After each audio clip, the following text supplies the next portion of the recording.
கேன்ஸ்ல தொடரும் இந்திய ஆதிக்கம். ஒரு தமிழ் படம் கூட இல்ல. இந்தியாவோட சூப்பர் ஸ்டார் ஸ்டைல் மன்னன்னு ரஜினி கொண்டாடப்பட்டாலும், உலக நாயகன் நிகரற்ற நடிகன்னு கமல நாடே புகழ்ந்தாலும், சர்வதேச அளவிலான அங்கீகாரம் மட்டும் உடனடியா கிடைக்கிறது பாலிவுட் படங்களுக்கு தான். ஐஸ்வர்யா ராய், பிரியங்கா சோப்ரா இல்லனா தீபிகா படுகோனை தவிர வேறு நடிகைகள் யாரையும் சர்வதேச சினிமா விழா ஏற்பாட்டாளர்களுக்கு தெரிவதே இல்ல. சிவப்பு கம்பள வரவேற்புகள்ல ரஜினியோ, கமலோ, நயன்தாராவோ, ஹன்சிகாவோ, த்ரிஷாவோ பங்கேற்கிறது இல்ல. ஆனா அமிதாபும், ஷாருக்கும், தீபிகாவும், ஐஸ்வர்யா ராயும் தவறாமல் பங்கேற்கிறாங்க. தென்னிந்தியாவில் தயாராகும் சிறந்த படங்கள் பெரும்பாலும் கேன்ஸ் விழாக்கள்ல பங்கேற்கிறதே இல்ல. வெகு அரிதா வெயில் படம் மட்டும் கேன்ஸ் போயிருந்தது.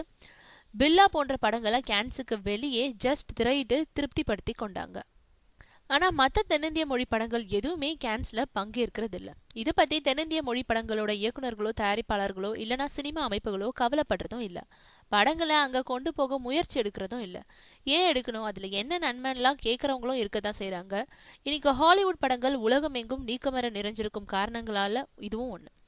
இது மாதிரி சர்வதேச அளவிலான விழாக்கள் தான் குறிப்பிட்ட மொழி படங்களை உலகமயமாக்குது.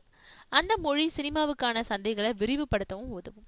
சர்வதேச சினிமாவோட தரத்துக்கு ஏத்த மாதிரி நம்மளோட படங்களை உருவாக்குறோமான்ற சுய பரிசோதனைக்கு கலைஞர்களை உட்படுத்தும். இன்னும் நிறைய சொல்லிக்கிட்டே போகலாம்.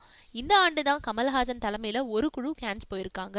இவங்களாவது இந்த நிலையை மாத்துவாங்களா? தென்னிந்திய மொழி படங்கள், குறிப்பா தமிழ் படங்கள் வருஷந்தோறும் குறைஞ்சது 1-2வது இடம்பெற வழிவகுப்பார்களா? பொறுத்திருந்து தான் பார்க்கணும்.